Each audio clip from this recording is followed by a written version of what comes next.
He was due at the end of June, but middle of May, one morning, my water broke unexpectedly at 34 weeks Mhm.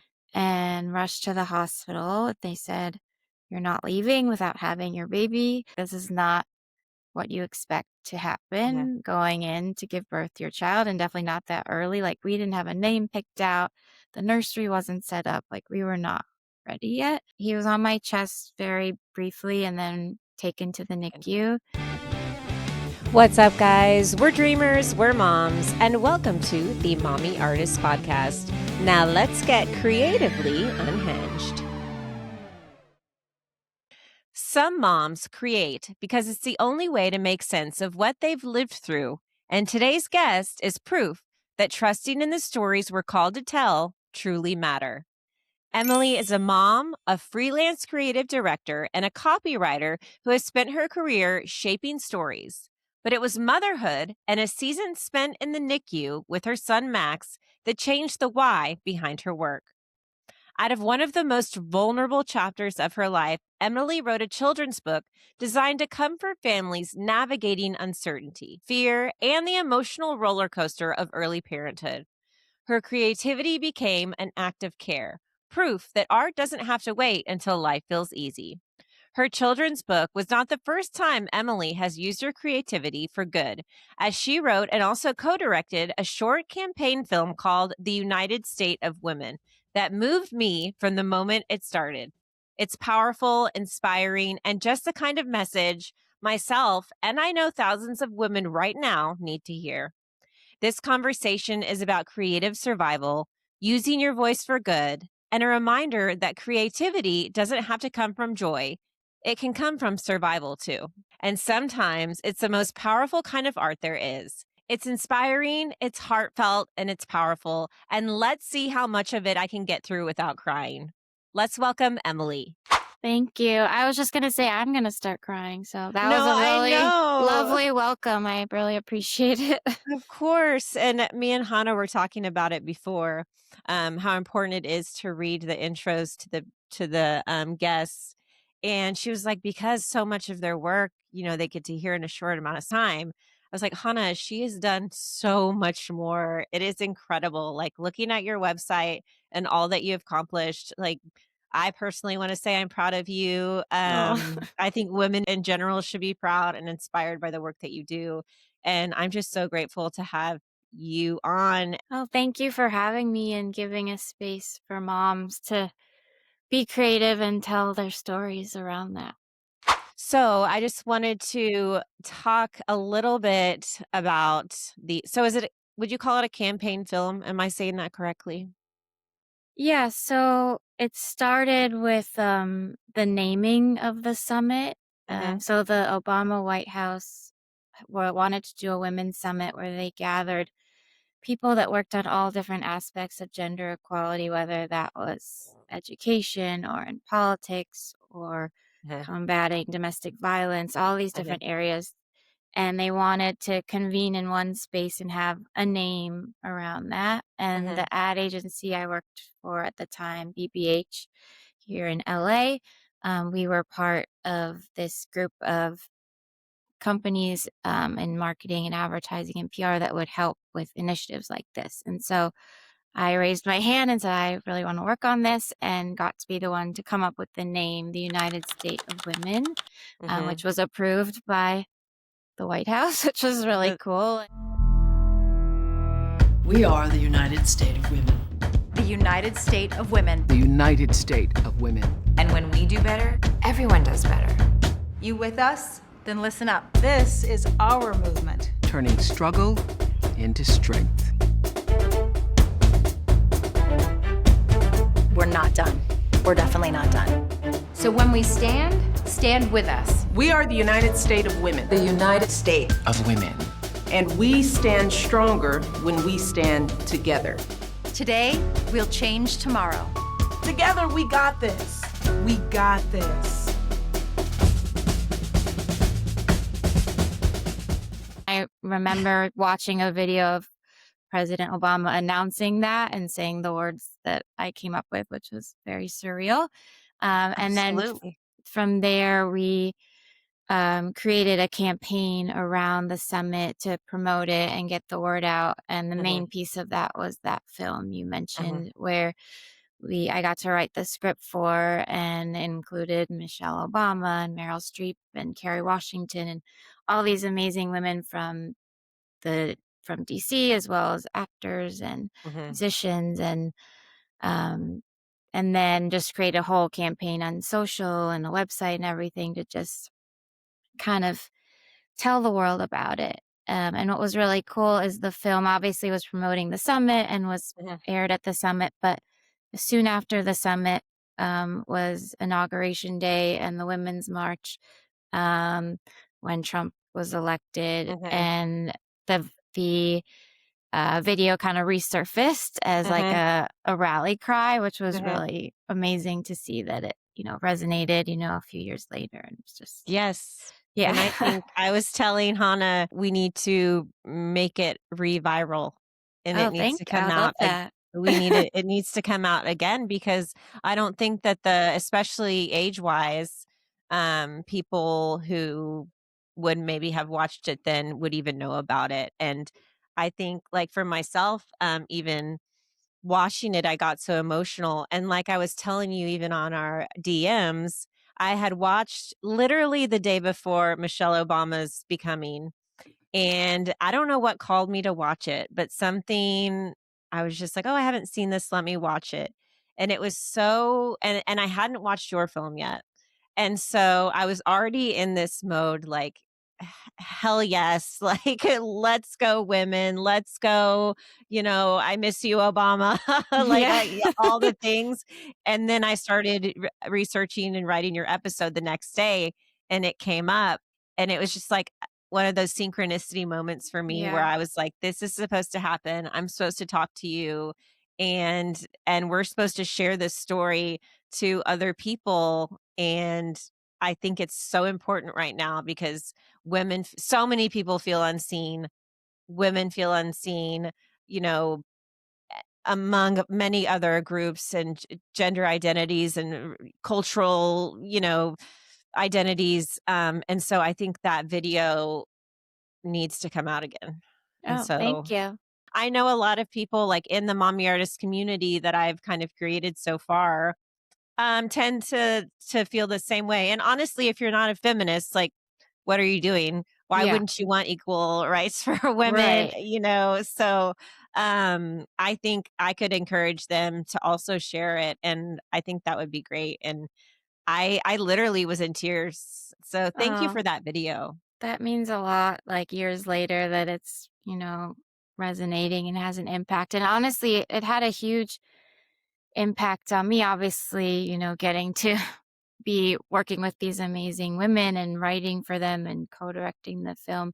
But beyond that, it kind of unlocked something in me, like I can use my creativity for good and try Yes. to focus on things that, make the world better. It doesn't always have to be a pro bono project like that, Mhm, but just with mhm. a brand that I think is putting good products in the world that are helping people or have a stand on something that I believe in. And so, both when I was at that agency and now as a freelancer, like just trying to find as many projects that have purpose behind them as I can. So I want to talk a little bit about little you. You grew up in Cleveland. Yes. Tell me just a bit about your childhood and what drew you to creativity. If you were creative as a child, things like that. Yeah, I was always creative in a lot of different ways, always writing in some form. Like Hmm. I remember in elementary school writing a play with one of my good friends, and I remember this assignment in school. Like it came back to me recently when I was thinking about talking to you, that I we had this project where we wrote our own books, and they gave Hmm. us like these like bound books we could draw in, and I wrote this book, The Enchanted Wallpaper, Oh like my gosh, about cool. it was about like a wallpaper that there was birds on it and one bird was missing, and I don't really remember what happened beyond That's but so cool. You should uh, revisit that. yeah, and my grandma is also is 99, and she's always written in different ways and tells me about things I wrote as a kid that she remembers. And in high school, I was on the school newspaper. Mhm. In college, I studied communications and kind of discovered advertising, copywriting through an internship over the summer, and just Mhm. really liked that aspect of creativity, like just trying to be really concise and Mhm. but impactful. And so, yeah, I've Intentional. been writing my whole life and creative in other ways. I used to do plays and love to Mhm. dance, and yeah, and my parents were always very like supportive and getting me into whatever I was into. So, yeah, and I try to do that now with my kids too. So, I know, same. So, I have, like, I think I minored in English, and then I now have my master's in literature, so I was always writing as well. And then something, like, that I, reflect on now is, like, really exploring my creative side and when did it start and things like that is, like, I remember writing, stories about, whatever it may be, and then being the first one to raise my hand to, like, share it to the class. mm, But then as I'm sharing, I can't get through it. Like, I'm just so emotional, and I at the moment, I thought I was just a weird kid. But now I'm coming to realize that I was just so emotionally invested in what I was writing about. And recently, I've been through some trauma, and to get through that, I write poems, amazing. and they literally come out of me in like 15 minutes, and they're just like, and I hope to release a book of them soon. And so, yes, for me, it was always writing first, but then I was also in theater heavily and, love to be on stage and all that kind of stuff. So I don't know. I think it's just something kind of you're ingrained with. And then I also talk to a lot of other moms who come on the show not thinking they're creative and leave believing that they are, because not only you don't necessarily have to write a book or write or act in a play or whatever to be creative. It's also like a lens of looking through the world, right? Hmm. It's like you're looking through the world in a creative lens, and you can see things differently than other people, and I don't think there are that many of us out there, and especially those that are moms. And so, like you said, passing it to your children, it's not even like necessarily like, let's sit down and paint. It's like, let's be intentional about what we notice about nature, about people, about different culture, like, and let's just, embrace everybody. And then the art is just kind of like they just see me doing this and they're like, Hmm. oh, it's an option, kind of thing. Yeah, And so I think it's cool, and it's probably the same for your children. You're like, "Well, mommy does this, I can too." It's more accessible to them because they see us do it. totally. Yeah, Yeah. when I first showed Max the book about him, um, he's been a champion of it ever since, and like my hype man at story times. And I love that. but he also would I remember sitting down and writing a little book that he wanted to write after he read mine, Mhm, and sharing the book with his classmates. He's in kindergarten, and just showing that you can write a book too, or whatever you want to do, you can do. mhm. And that's been a really rewarding part of this process of becoming a children's book author for sure. Absolutely, absolutely, and you tour and you go to schools. Gosh, I wish you were closer to Houston. I would so invite you to my school. So, you've always had a creative inkling and creative side to you. Do you remember when it was that you decided you wanted to shift it to doing creativity for good? Was it Yeah. from the United State of Women?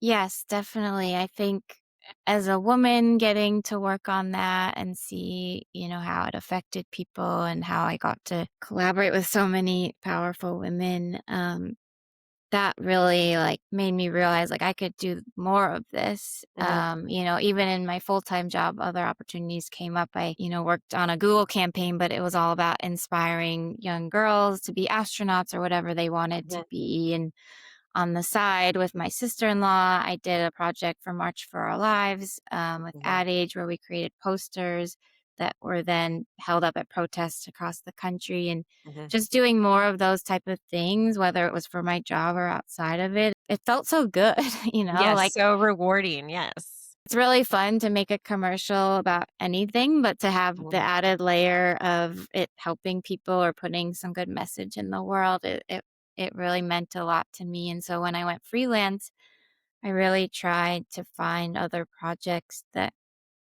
felt like that. Like I did a lot of work with the brand Frida, Frida Mom, Frida mhm, Baby, and I mhm, really like what they stand for and how they're out to help parents and postpartum and mhm, fertility now too. And just working with brands like that I use or I believe in, it's kind of changed the trajectory. And I think being a mom too and what I focus on, like getting for that part of me to inspire a lot of my work, both in advertising and working with brands as well as writing books. Like now they're the two identities are kind of mushed together, which I mhm. really like. And Yes. yeah. So. And you just realize now being a mom, the need for that specific literature or that specific, campaign, because a lot of times it feels unseen. Like, when you say you're a stay at home mom, like I do it all the time. I'm like, people are like, what's your job? I'm like, I don't have a job and I'm a stay-at-home mom. They're like, "That's a job." But it's still Yeah, hard for me to even, like, wrap my head around that, and I know even for our parents, it was worse. Our parents' it was worse. So I'm hoping,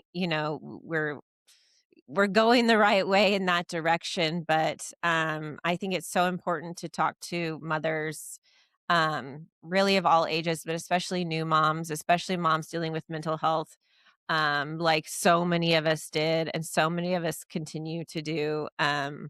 There's a need to talk about it because the yeah, more we talk about it, the more we normalize it. And definitely.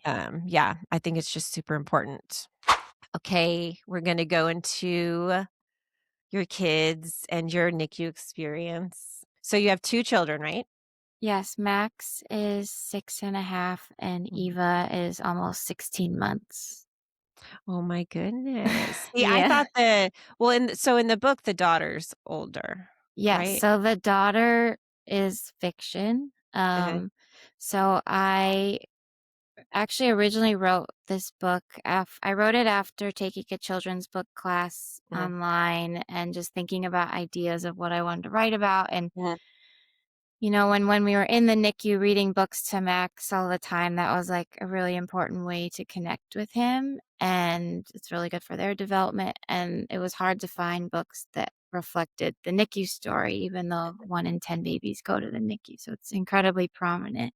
uh-huh, And so originally I wrote the book given he was my first, like from the baby's perspective. uh-huh. And then in talking Cool. to a lot of people in the NICU space and the children's book space, are like, this is amazing. This is so needed in the market. But I think who this book is really for is the older siblings or older cousins, like the other kids in the NICU baby's life. Uh-huh, And so I kind of looked at the story again, and it channels all the feelings I had as a mom of desperately wanting him to come home, but they're uh-huh, from the perspective of this older sibling, Louise, who can't wait for her brother to come home. And she just thinks of her own ways to bring him home with her imagination, and kind of going back to what you were saying about creativity and writing or any creativity to like help you through something. uh-huh, Like she uses drawing to get uh-huh, through it. I use writing this book to process it. And so uh-huh. she's me, but, in a different form. That's amazing. I didn't know Yeah. that. That's really Yeah. cool. When I had my second child, there was a lot of literature about like a new baby's coming home, but it was Mhm. always like the new baby's coming home and then it comes home. Right. There's not, like you said, a lot about mom and dad come home, where's baby? And Yeah. that is probably something so hard for them to process that they're internalizing it, they're feeling it, but they're too young to express how they feel. And this book, I'm sure, helps bridge that gap for them. Exactly. I think, like, obviously being in the NICU is incredibly stressful and confusing. And for a kid that, like, can't often go there and doesn't Right. know what's going on and like you said, there's thousands of books about new babies coming home from the hospital and new siblings, but 300 over 350,000 babies a year in the US alone go to the NICU before coming Wow. home. And so there's a lot of other kids in their lives and the NICU babies themselves as they get older, like who want to or should understand what's going on. And so Mhm.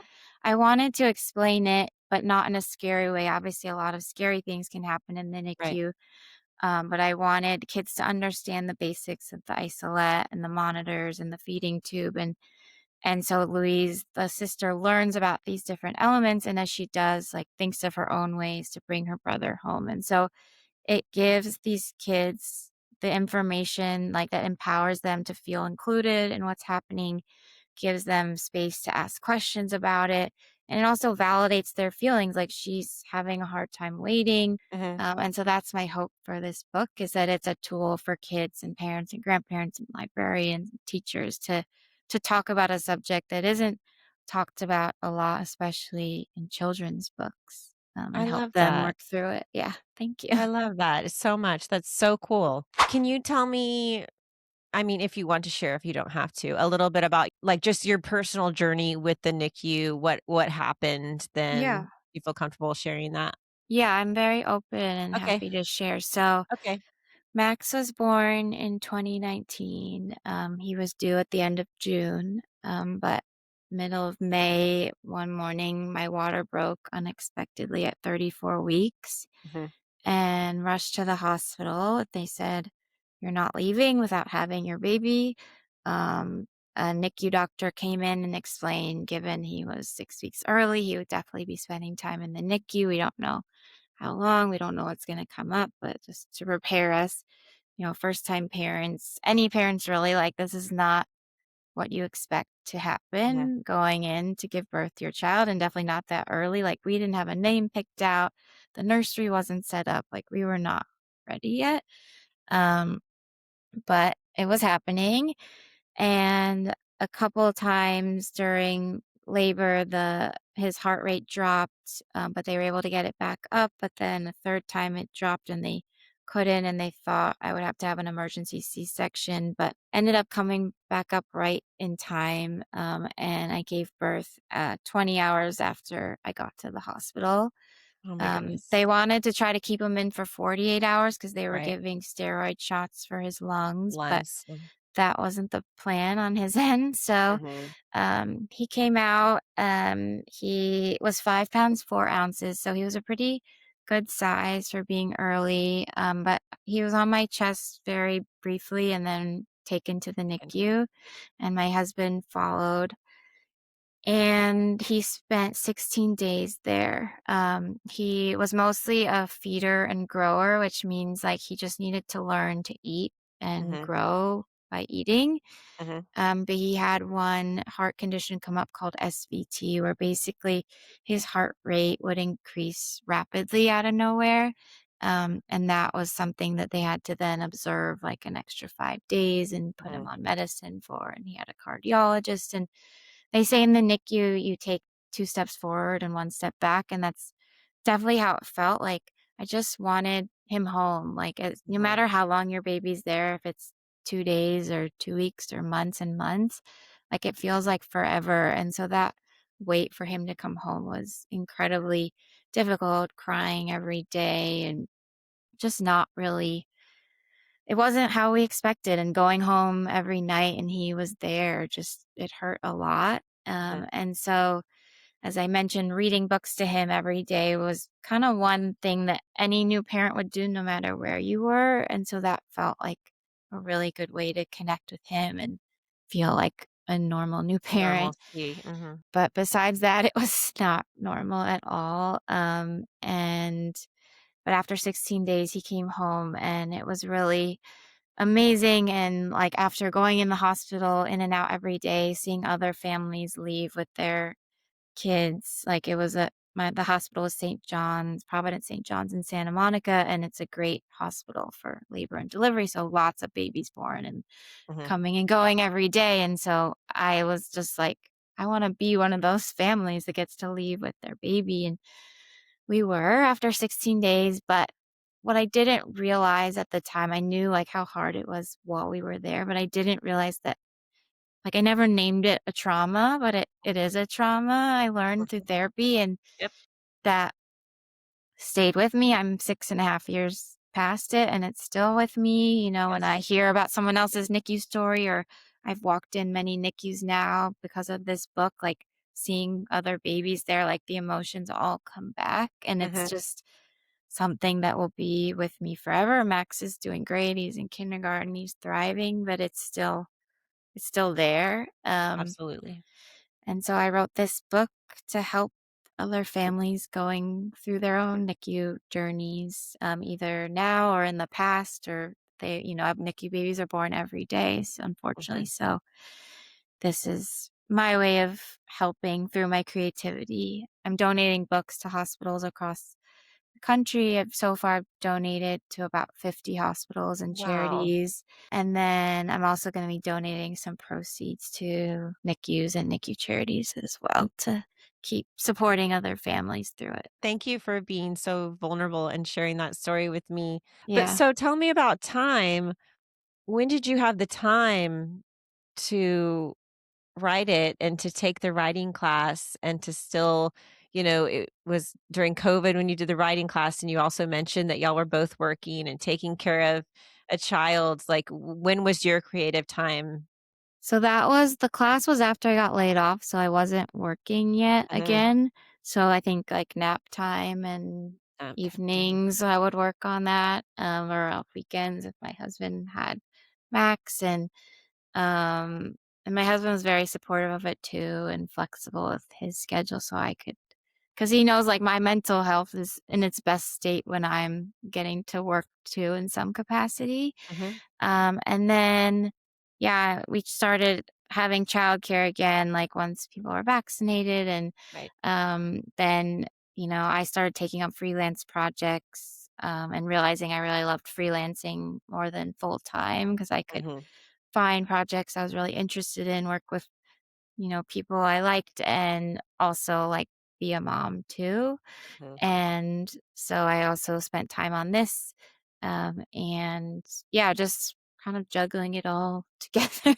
Yes, like um, it takes a village and it takes, the time after the time that you wanna rest, like, they're always like, "Nap when the baby naps," like, yeah. okay, well, I'm gonna write when the Yeah. baby naps, like it Yeah. but I agree, it's important, and it's so amazing that your husband understood that. We're not our best selves, or I always say, like, our higher selves if we're not being able to create if we're creators. I don't know, you just have to push yourself even when you're not feeling it, because especially if you're having like, I suffer from, like, kind of depression sometimes, or, like, especially when I was going through my divorce and, like, that kind of trauma. It's like the last thing I wanna do is go into my studio and write, or the last thing I wanna do is even read, like, a self-help book. I just wanna Hmm. sit, do nothing.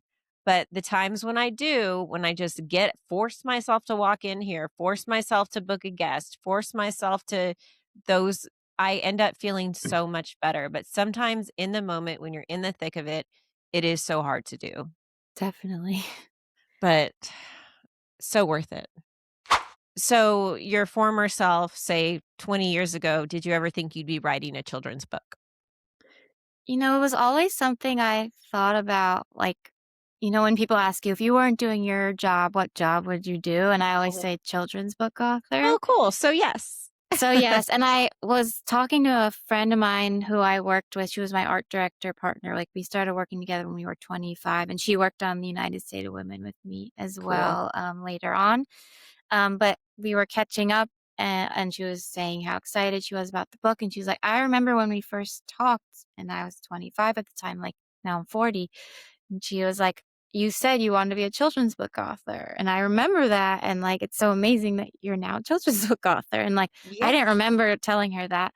But I guess I did. And yeah, so it's always been a dream of mine. I've always loved children's books. I love reading to Max and Eva, and Yeah.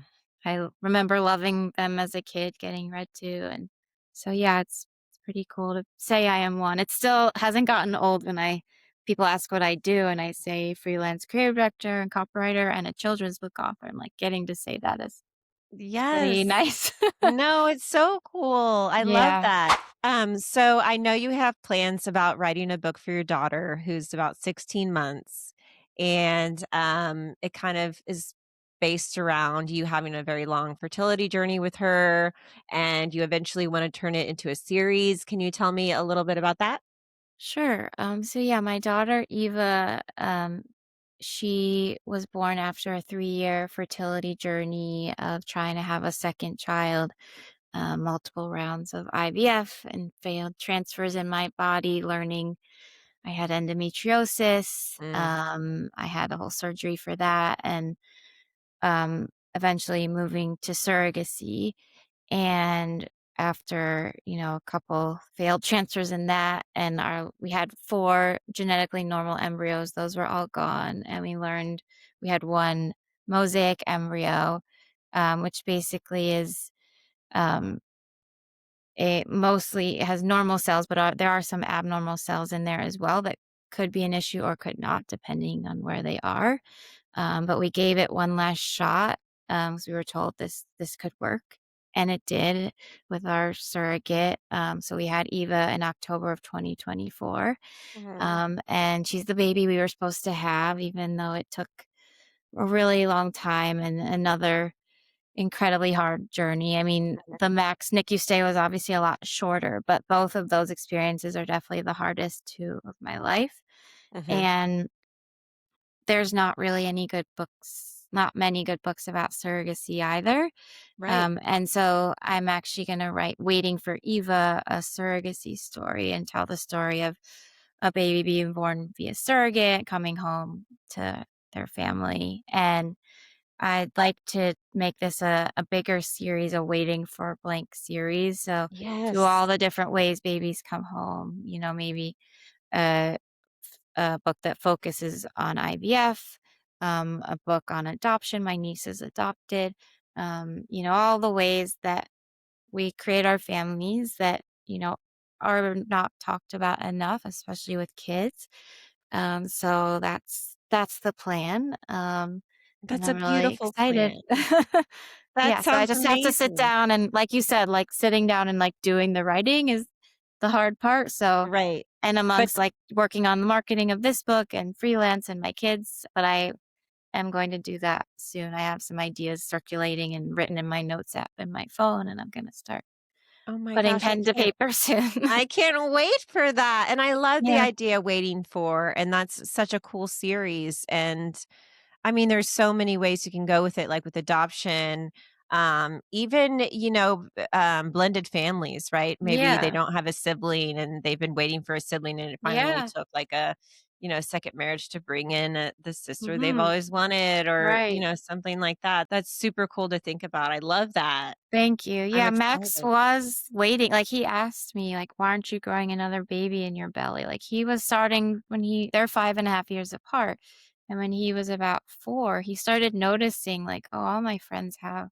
a younger Sibling. or older sibling or both," and he wanted that too, and he was waiting, and I think the idea of waiting for anything is hard for a kid. I have a friend who said they love this book. They didn't have a NICU experience, but they use it to teach their 2-year-old about waiting to see grandma or waiting to do something else she wants to do. And like, it's such a universal theme that, even if you're not part of a NICU journey, like, I think it has elements that are for anyone, Mhm. because we're all waiting for something. And when I sign books, I always say, like, I hope you get what you're waiting for, because we all are waiting for, whether it's like our Hanukkah present or like something big, like a Yes. sibling coming home, like Yes. we're all waiting for something. Have you ever or do you own The Invisible String, the children's book? Yeah, I've read that, and actually when you submit to publishers, you have to say, like, comps, which are Mm, books that you feel like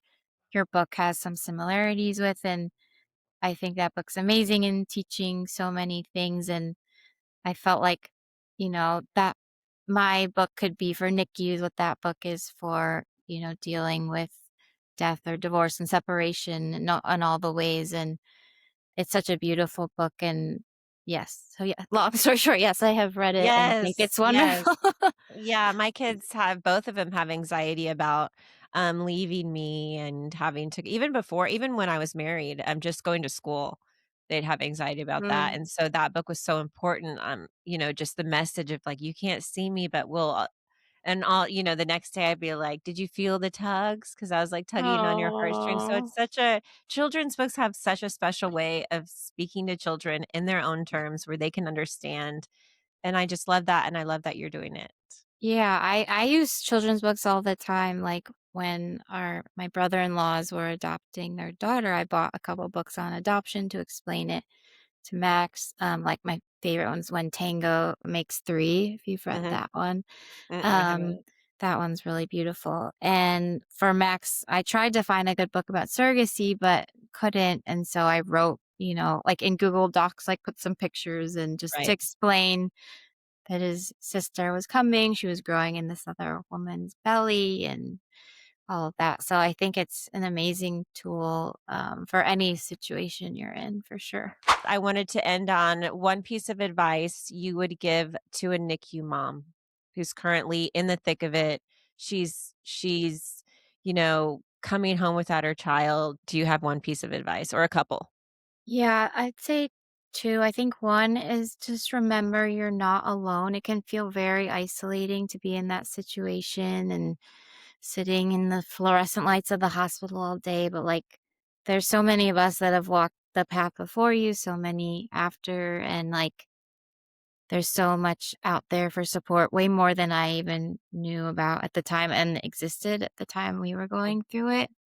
Um, and the other thing that I did that's actually reflected in the book is one night we were coming home from the hospital, like 11 p.m. I was crying in the car and I said to my husband, Dustin, like we drove by CVS and I was like, can we stop and print some photos of Max in one of the kiosks there to have at home? And I just felt like any parent would have newborn photos of their kid. Ours have wires on him, but I still want them there. And that really helped me having some photos up on the fridge or in a frame. And that's in the book. It was really important to me that in the illustrations, when Louise sees a lot of the pictures of her brother, they're in her hand or on the fridge, like they're printed out.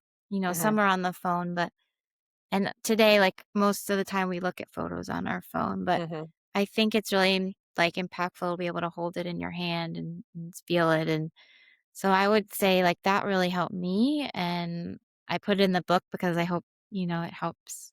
Maybe it's something other people can do as well as a way to cope a small way. Yes. Thank you for that. Thank you for that Yeah, advice. Are you ready for your hot seat segment? I'm ready. What is your go-to karaoke song? Shoot by Salt and Pepper. Yes. Yes. Which is like Um, extra funny when I like have the voice I have and people are like, what? Okay, LA or Cleveland? It's a hard one. I mean, Cleveland is my heart. Like it's my home, but LA is my home now. I don't really want to choose. Okay, fair. Fair. Do you have a copy line you've written that lives in your head rent-free?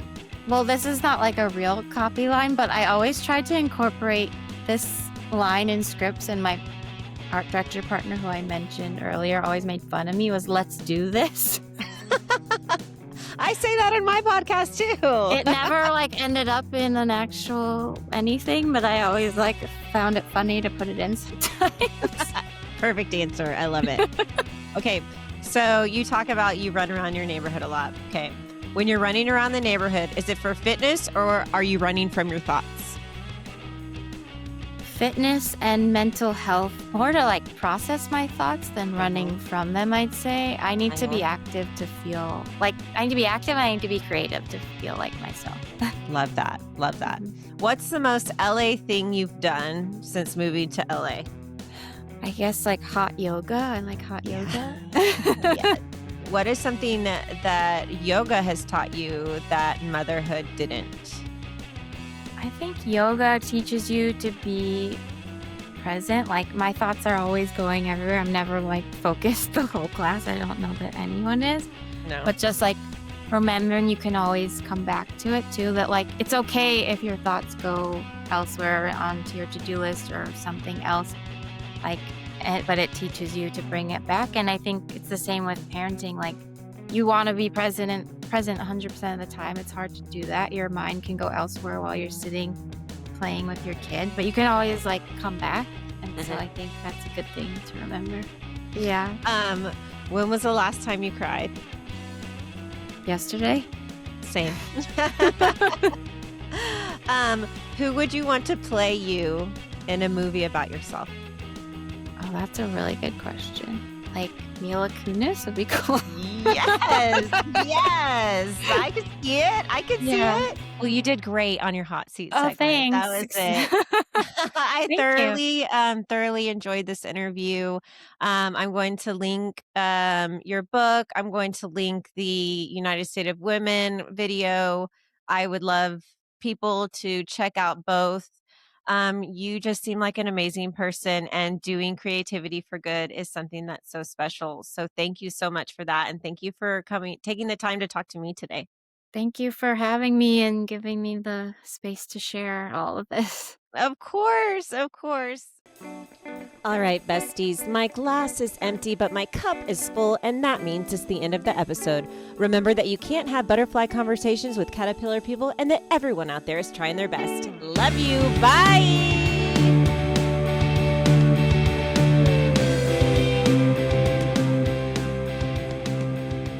You can find the Mommy Artists podcast on YouTube to watch the full video. Give it a like, hit subscribe, and come back next week for more iconic chaos and creative magic.